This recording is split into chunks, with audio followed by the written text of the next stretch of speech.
Welcome back to another episode of Beyond the Game with Hal. Today I'm thrilled to welcome a special guest by the name of Yaron Weitzman. He's known for his creative writing in the NBA and all over the sports media world. He's had the pleasure of writing two amazing books, one on the Philadelphia 76ers and how they tanked to the top, and then another one about LeBron's Lakers. So Yaron, he's done articles for Fox Sports, Bleacher Report, and many other media networks. Today's episode with Yaron is one you wouldn't want to miss. So welcome in, Yaron.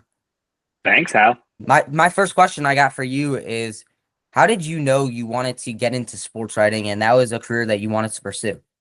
So I always love sports. I'm one of the kids. And I think about this now because I have three kids, but my 6-year-old boy has got the bug of sports, and I was sort of like that too. So I love sports. I always figured I wanted to do something in the sports world.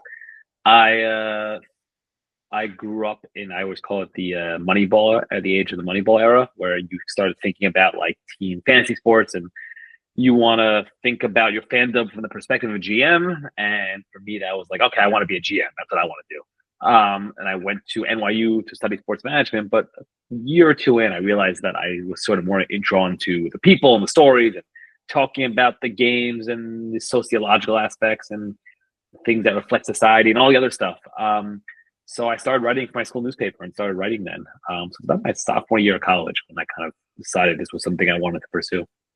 Right, and the sports media world, you can't just say I want to write and then get a job at Bleacher Report, Fox Sports, ESPN. How do you make sure you got your name out there and applied for all different positions to get a spot in the media world? I started writing. I did a lot of blogging. I joke. I don't know. Do you know who Bill Simmons is? So, Yes, your yeah. generation? Yeah. Okay. So I joke. I did a lot of bad Bill Simmons impressions, probably, which in college. But then what I did is after college, I got a job at a local newspaper, which is like a cliche for people, for reporters when they say go get a job at your local paper. But I was covering high school sports in Westchester County in New York for my local paper. And that was sort of my grad school. Just lots of things like calling up coaches, just learning how to be on the phone, calling up coaches, making sure you get your facts right, scores right, names spelled correctly, things like that. Not being afraid to just cold call somebody and ask for information because the deadline for them was like, I think the paper went to print like 9 p.m., which was wild. So things were always rushed. Also, it was different. We didn't have hotspots. I used to have to file a story. I'd have to go to a high school basketball game, and then I would Google beforehand where the closest Starbucks was, and I would find a Starbucks, but they were closed always, usually. So I'd sit in my parked car in the winter, write my story, bumming off the Starbucks Wi-Fi just to get it in. Anyway, so stuff like that, and from there I just started two things. One, you start making connections with people, just anyone you meet whose uncle knows somebody's uncle who knows an editor somewhere. Just meet people. So that, and you start pitching ideas. And what you learn pretty quickly is that outlets are always open to interesting, good ideas if you show you can execute and that you can write them cleanly. So, like, it wasn't, if you're 22 and a nobody, you're not pitching. Here's my LeBron James story I want to pitch. They don't need that from you, right? That's irrelevant. They need stuff that's different. So, like for me, one of my big breaks was there was a site, SB Nation Longform, which was a big fancy site back in the day. About 15 years ago already. I guess we're getting this old, 10 years ago. And I did a story about Ray Rice. So Ray Rice, people don't remember, Ray Rice was a big time NFL player, awesome player.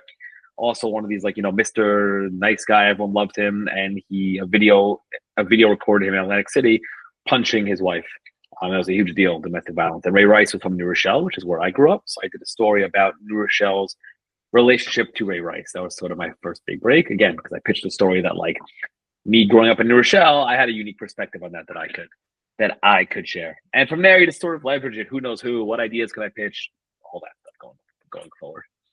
Right, and you mentioned like you got to be a little bit different. They're not going to buy a book about the same thing of LeBron's journey as five other people have already written. How do you make sure you dig deeper and get facts that make your writing interesting? So it's different. So the book thing's different. So in that LeBron book that you actually just, I guess you read my updated bio, right? We are updating it. The book comes out in October, so it's not completely done yet. So yeah, initially there's two schools of thought on this on the books. Books are different because books you need to sell. So books are funkier in terms of like there are a lot of good stories, and maybe a first book is different.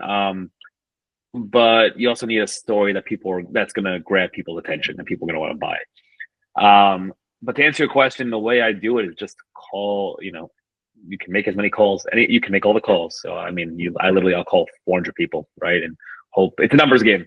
You hope the more people you call, like the percentages are going to be high, but the more you call, the higher number you get through, and the more people you speak to, you ask, who could I speak to? And they give you names and you sort of leverage it out. And I always visualize like when I'm reporting on something that you start in the outer circle and you just try to break through little by little, get one level closer, one level closer. And the more information you get, the easier it is to get closer to your main people because one, they'll realize that, you did your work and they want to speak to you, or they'll realize that you know the dirt and that they should speak to you. And yeah, go ahead. Another thing for you is like you were mentioning a lot of stuff about the NBA and getting into like this big circle. If you get 3 people here, you don't know who they're gonna know for another team or another player or what teams they've done stuff for. They could know tons of people that you might want to get to one day. So how do you make sure you build the connections with whoever you're talking to? Yeah, there's different. So the way I joke, someone once gave me advice. Henry Abbott, actually, who's a former ESPN NBA editor who now does something called True Hoop, and some people can have 200 good sources if you're an NBA reporter. That's not me. And the advice he gave is that he was more, it's just too hard. He always thought that the best way for him to go about it is to have smaller number of people, but ones who he can really have true relationships with and true trust with. And that's sort of how I've done about it. So I don't know everybody, but there are enough people I know who can point me in the right directions on things who I have good relationships with, and I trust what they're saying to me. They trust me. And the way you do that is just sort of like built over time. So it means it's no different than getting a job. I teach some high school kids. I tell them this all the time. Like, it's no different than getting a job. You don't ask for a thing necessarily the first time you speak. Just kind of get to know each other, shoot the shit, talk about random things. Just no favors asked. And you sort of build a relationship to a point where it's then okay to start asking questions. And, hey, what do you know about this? And keep pointing me in the direction of this. So that's one way. The other way is sort of there are people you get connected to for interviews that, the first conversation is a favor, for lack of a better term, where you're asking for information, you're interviewing them for a story.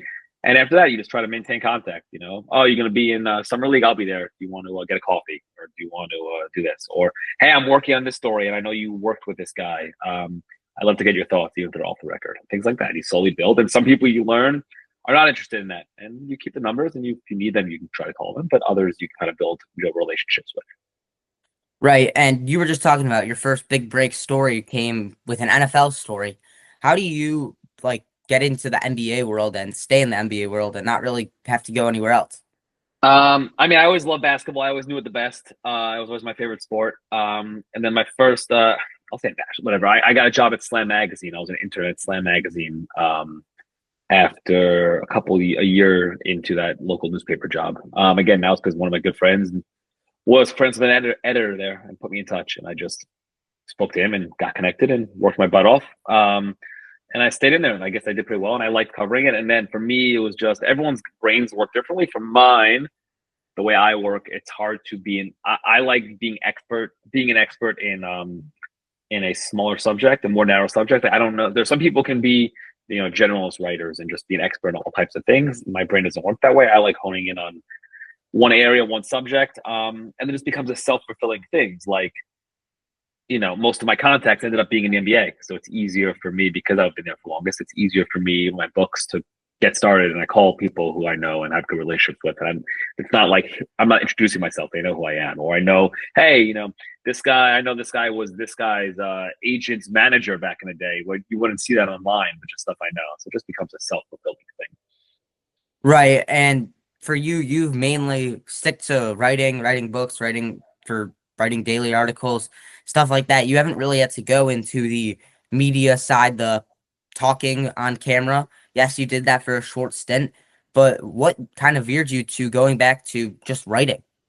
I mean, for me, it's partly, you could argue it's not a great choice, right? It's kind of going where the jobs are and where my work is. Honestly, it's probably something I should do more of, given where where your generation is in terms of how you guys consume things, right? And I think the days of being just I only do this, I'm only a writer, are gone. And something I probably need to do more of. So yeah, I mean, that's where my skills are, and it's good to know where your skills are and where you can differentiate yourself. But while doing that, it's important to diversify things you're doing. So that could mean the different jobs you have, the different ways you go about producing content, just kind of reading the landscape and seeing where your skills kind of meet where the demands of the audience are. Right. And then another thing with you is you've written books and articles. What do you think the difference is between, obviously, you said you have to sell a book, articles just get published. What do you think the big difference, though, with like the actual writing, with having to stick in only 1,000 words? That's only how much you could write, and then you could write unlimited words in a book.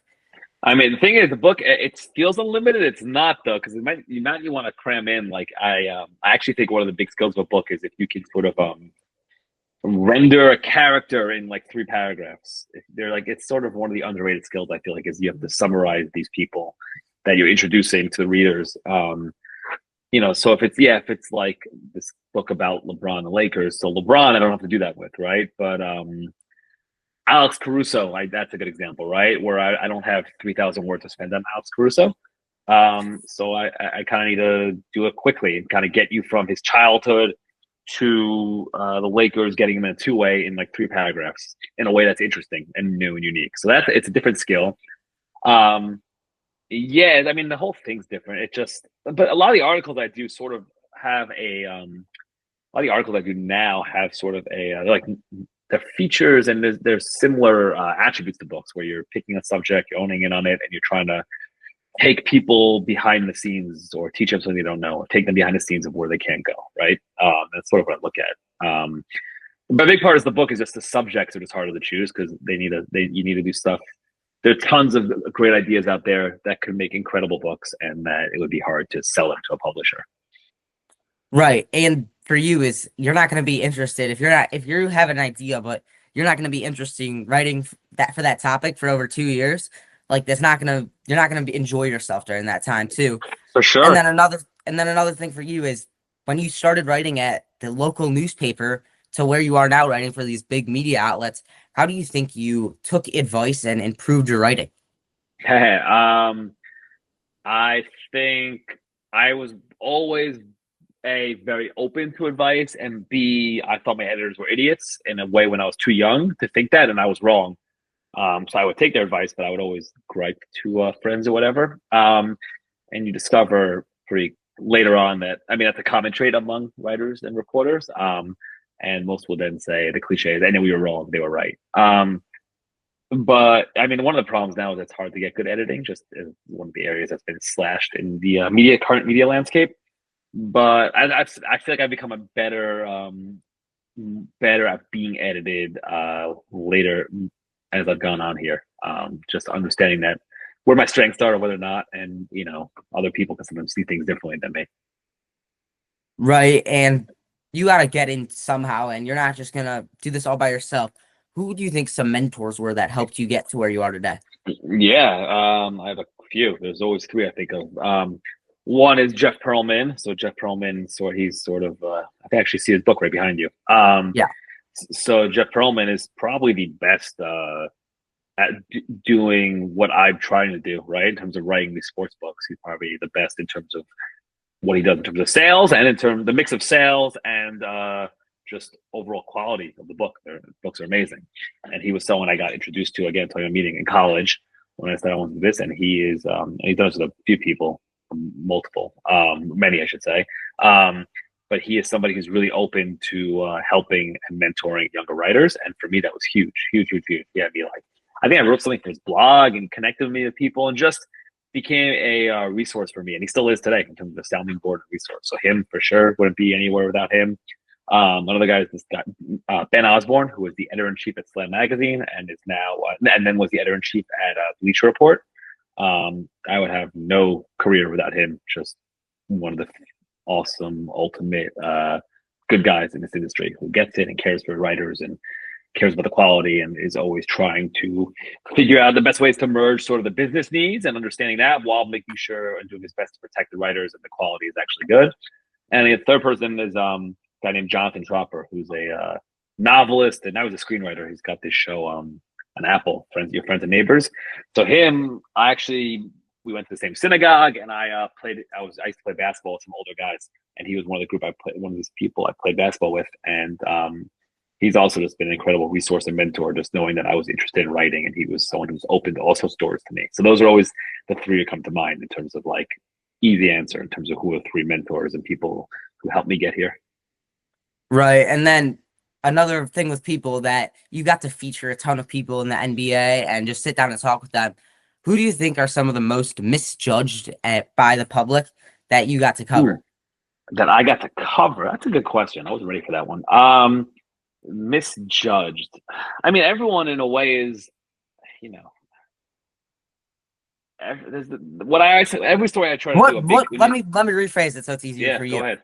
What players do you think have you seen like their public perception, but then fully was like a little different in the interview than you thought they would be based off their public perception? Yeah, that's a good question. So I always I'll answer it a little differently. So one of the things, like when I'm running a profile, it's a big thing you can try to do is, if possible, a great angle is always. I'm trying to look at some older stories I've written to get an idea, but a big angle you can always do is you think X but actually Y, right? You think this person is X, but actually he or she is Y.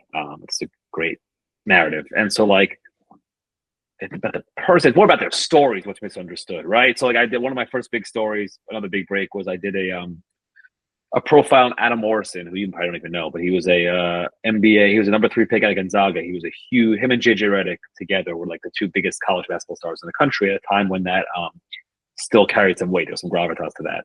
And Adam Morrison had long hair and bushy mustache and long bushy hair. Excuse me, a mustache, fuzzy mustache, all this stuff. He was a really interesting guy. He was picked number 3 by the Hornets and ended up being a bust. Just like if you Google biggest draft bust in NBA history, he's on those lists. About 5 years after his retirement or something, maybe even more, I basically got connected. I pitched and did a story on him for Bleacher Report, where I spent 2 days with him in his home in Spokane, Washington. The story was basically, well, you think, like, I think the headline was "Life as an NBA draft bust. It's better than you think." Right? The story was basically, you think Adam Morrison life stinks and he was a bust and everything went poorly, and actually the guy cannot. He's so happy in his life, right? And here's what it looks like now. So there's other examples like that. I did a big James Harden profile, so I don't know if he was really misunderstood. I think people, it's like giving someone like that a chance to share their side of the story, and it doesn't always necessarily mean that they're right, but it's just always interesting hearing people's angles on that stuff. Right. And in this big era of social media, Twitter, Instagram, TikTok, anybody can share anything and it can be seen by millions of people. And who knows where they're coming from the source or where they got it from or whatever. So, like, it's just sitting down with them and actually getting to know them from a first-hand source, not second or third source. And Mm-hmm. another thing for you is obviously being a sports writer, you get to be around sports, and that's what people dream of. What are some of your favorite moments that you got to experience while covering sports? There's different examples. So, like the best game I've ever been at was probably the Kawhi Leonard Game 7 buzzer beater. The whatever The they call it, rim, the 4 times the buzzer four rim. bounce, Yeah, four rim. bounce game. Right, that was probably like the most. That game was just wild. That shot was wild. I remember feeling that. And that was a That close. It was like 89-90 that game. yeah. It was and it's the whole fourth quarter was tense. It was just I remember sitting next. I was sitting next to John Gonzalez, who then was at the Ringer. I think that's CBS now, and just being like, "This is an awesome game." Um, so that was that one. That's one that stands out. I was at the I forget I'm bad at years, but when Steph and the Warriors beat Boston to clinch the title this recent time, 22. was that 2 years? 22. So I was at that. That was cool. Just seeing, um, you could see them like realize that like they did it. They got back on top. You could see Steph and Clay sort of celebrating after. I was at that game. But also some of like the insane games. I was at this game in Madison Square Garden. When I say at, I mean covering. Where when they threw Charles Oakley out, when the whole Charles Oakley thing happened, you might not even remember. So basically, he got into a fight with security guards, and the Garden basically carried him out. It was a huge deal, and that was one of these games where like, what just happened? So yeah, that's one that comes to mind. It's funny, Elfleet. I should have done a better job of writing this stuff, not even for you, just in general. Those are the ones that come to mind. I feel like I've been at some crazy, some weird Sixers and Knicks stuff otherwise too. Just because there's always weirdness happening around those teams. But those are the two that jump out. Right. And every day you wake up and keep writing. What are some new ways you push yourself and motivate yourself to be better than the day before? I mean, to be better, just for me, it's more just like it's a job. I love it, but job's a job, and you got to do your job. And I have a family and bills to pay and all that stuff and responsibilities. It's just for me, it's not necessarily that I need to push myself. It's can I do everything, get done everything I need to get done, right? And every day it's a challenge in terms of balancing. You know, you'll see one day maybe, but just balancing. Want to be there for your kids. I got Little League today. Like today's a great example, right? I have Storia and Alex Caruso due. I have book edits due, and I have my kids' Little League later tonight that I'm coaching, right? Just trying to balance all that stuff, and my pickup basketball games Thursday nights. So just like trying to get done all the things you want to get done, and it's not motivating yourself. It's just trying to see, okay, here's what I need. Here's what I got to do. Can I do it all? And if not, then I'm backed up tomorrow until I'm caught up. On the next day after that, the day after that. Right. All right. To conclude here, we have the final 14 questions in a rapid fire pace. Okay, 14. I love it. How do you come up with 14? I came up with 14 the day before my first interview, and to the 61st interview, it stuck. Okay, great. Can't wait. All right, let's go. Who's your idol? My idol. Ooh, just to go rapid fire.